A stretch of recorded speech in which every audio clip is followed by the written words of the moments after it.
is cracking down on web shop operations that are still open illegally. I'll tell you how and when coming up in the Bahamas tonight.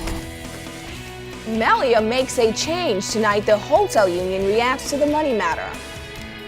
And the Governor General spreads holiday cheer. The Bahamas tonight. The National Report starts now. Now in HD.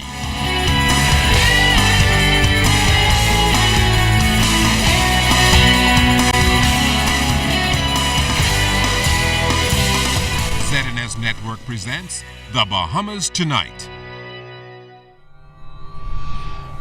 This portion of the news brought to you by BTC Every Day.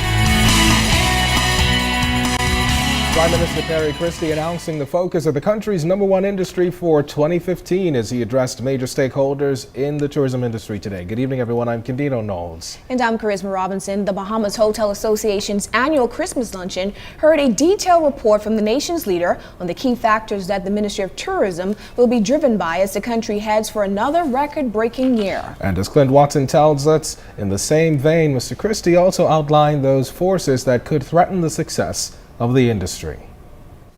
The year 2015 will see a concentrated focus in two key areas of tourism. It's a platform on which the government expects to stand on to create record-breaking figures for the economy. But Prime Minister, the Right Honorable Perry Christie, says in order to achieve these goals, the foundation of tourism must be based on our heritage. The future of tourism is deeply connected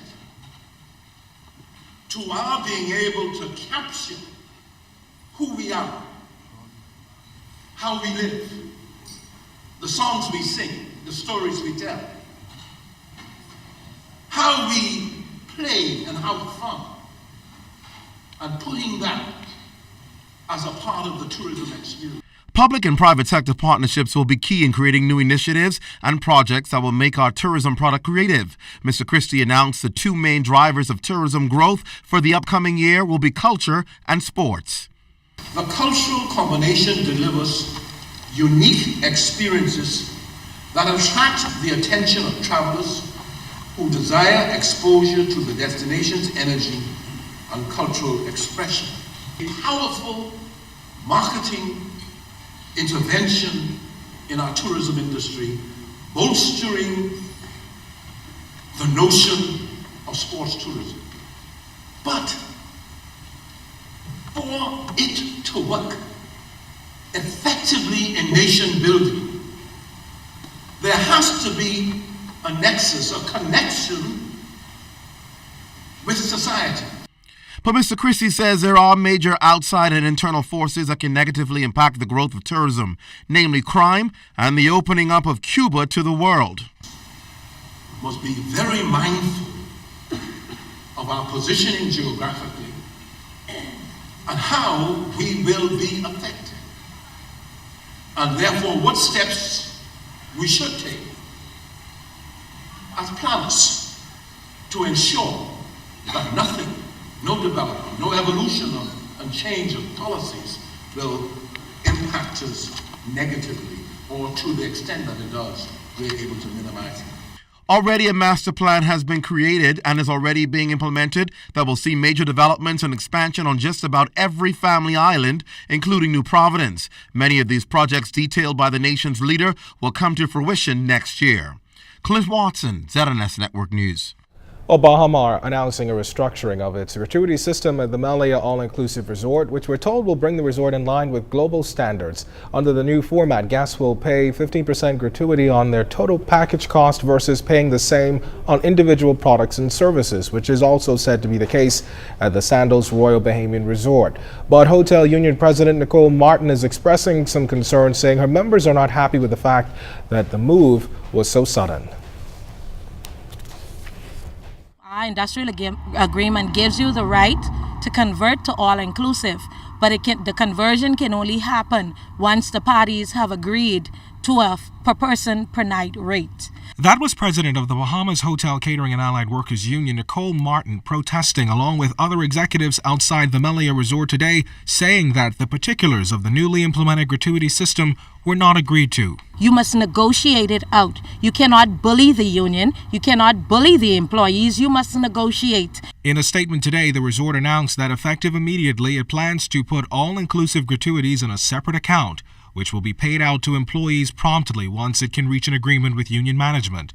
The statement pointed out that with the December 1st opening of Melia's 4 signature restaurants and a substantial increase in guests on the all-inclusive plan, the hotel can no longer continue to issue dining checks to those guests. And because it has not been able to reach an agreement with the union, it cannot calculate or pay gratuities assessed on any of the inclusive guests. The resort said that it is a difficult decision and it does not want to cause any hardship whatsoever for its employees. The company goes on to say that it has been forced into this position to keep the hotel economically viable and to preserve jobs.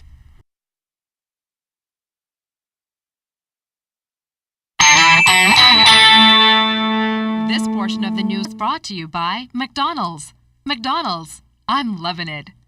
Plans are now underway to shut down those web shops that are still operating but fail to meet the deadline to submit sworn affidavits to the Secretary of the Gaming Board. Today, Commissioner of Police Allison Greenslade told LaDawn Davis that as early as next week, police officers will be out in full force cracking down on all those web shops. So we're asking anyone out there who has not lined up correctly to please shut those doors. Because we're definitely going to come and have a look. With documents in hand of all web shop operations that have filed with the intention to legally remain open, Commissioner of Police Allison Greenslade says his team of officers are now prepared to shut down those web shops that have not submitted sworn affidavits to the Secretary of the Gaming Board. Anything that does not fall within those categories of legitimacy are going to become targets of the Royal Bahamas Police Force. Targets to the extent that we will follow now the letter of the law, which is crystal clear, and the Commissioner does not have to dance around anybody or anything because we did not have the ability to do what we needed to do. We will, in fact, go in, arrest those people that we find illegally gambling. We're going to take the equipment that they have.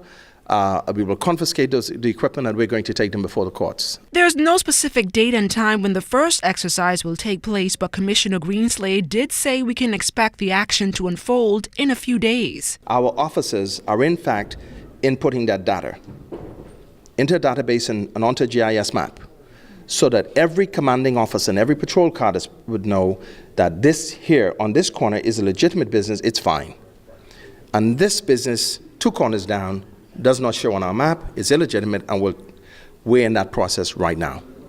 The Commissioner says he has been very transparent in the process and is comfortable that members of the police force can now properly perform their jobs without worrying about legal implications.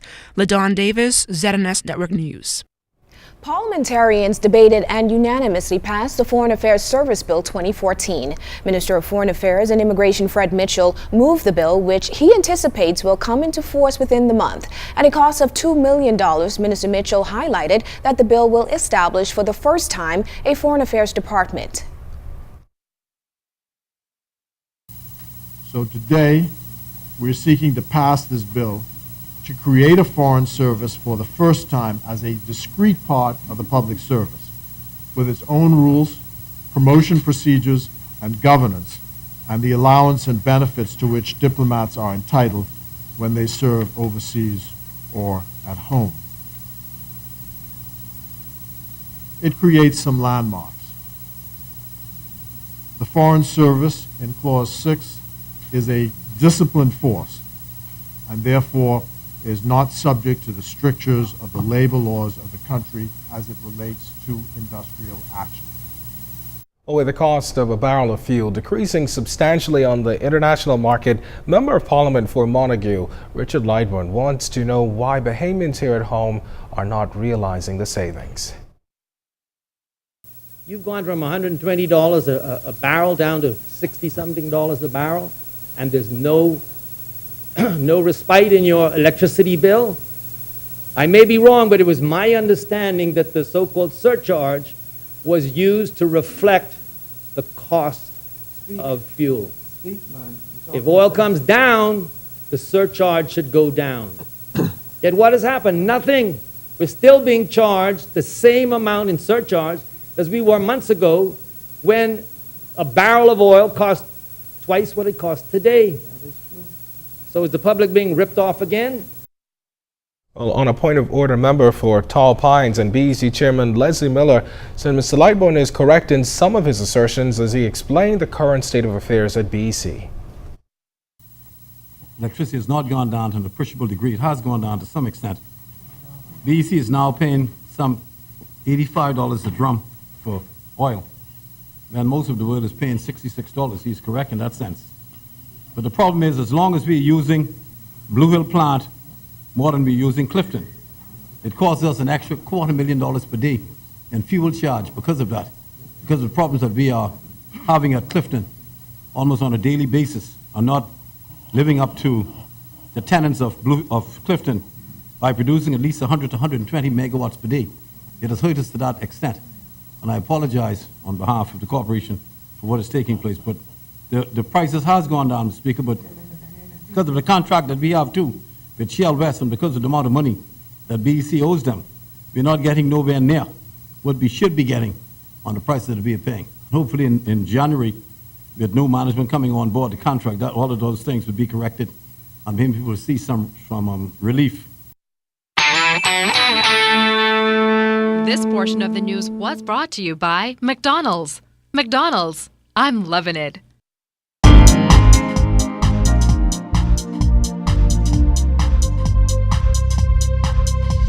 This is your Royal Fidelity Business News. I'm Jared Higgs. Local retailer ShopSmart has become the first Bahamian company to establish a fully functioning e-commerce domain. The online experience allows shoppers to choose from the company's 10,000 items, pay online, arrange delivery or store pickup, and as operations manager Talia Cash tells us, it has caught on especially well in the Family Islands. We've been being asked to do it for some time now, and we have a very wide market in the Family Islands, and they're also looking to take advantage of this service. So those were our driving factors, and I think it's going to be well received. It has been well received so far. In other business news, with cases of credit card fraud on the rise, the BICA Fraud and Ethics Seminar seeks to educate the public on ways to combat and protect themselves from financial dishonesty. The seminar featured several speakers, including Commissioner of Police Ellison Greenslade, as well as Stacey Johnson, President of the Association of Certified Fraud Examiners. And in international business news, online lending platform Lending Club saw their share price soar as the microfinancing service debuted on the U.S. stock market. The firm has been valued at $10 billion despite it not actually lending any money. Instead, it acts as a middleman by connecting lenders and borrowers. The company reports that it has facilitated the financing of $6.2 billion worth of loans since its inception. This has been your Royal Fidelity Business News. I'm Jared Higgs.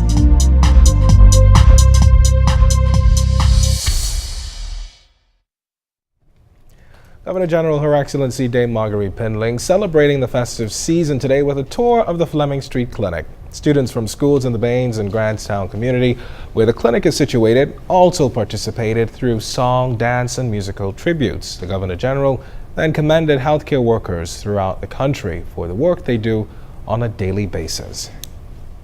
I am pleased indeed of the leadership, dedication, and commitment of the healthcare teams in the Department of Public Health and the Ministry of Health and the Public Hospitals Authority in sensitizing and training healthcare workers and informing stakeholders or stakeholder agencies and the community of this nation. Your efforts deserves high commendation. The educational system in Exuma is reaping significant benefits from a strong corporate partnership in the hotel industry. The Sandals Emerald Bay Resort has been holding its own in the sector over the past 5 years, and now its impact continues to trickle into the wider community. Betty Thompson-Moss talks to hotel and education officials about the bond, which is taking education to a whole new level in Exuma. The Sandals Emerald Bay Resort stands out as a key provider to employment growth in Exuma, and now the hotel is investing heavily into education. The schools across the island and Keys benefit handsomely with computer labs, books, and other educational supplies. General Manager Jeremy Mutton says the foundation does a lot throughout Exuma with much emphasis on education. We spend a lot of time with the schools. Education is very important to the foundation. We've just this year opened our 6th computer centre in the schools on the island. So we're doing a lot, and obviously this is the culmination of the work that the foundation do. Now, the Sandals Foundation is not working in isolation. The guests who visit the resort are also closely involved in the educational growth across Exuma. Foundation have a weekly, what we call a reading road trip. We actually encourage our guests to come out with us, to go to the schools. We go to different schools every Friday where the guests themselves actually read to the students and the children.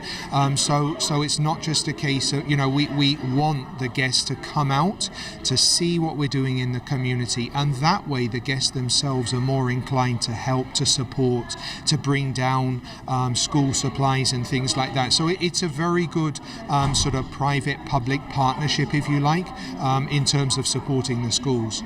This public partnership is what educational officials on the island are hoping to build on in the years ahead. In fact, they say the initiative by Sandals is not only being felt by students, but teachers and the administrative staff as well.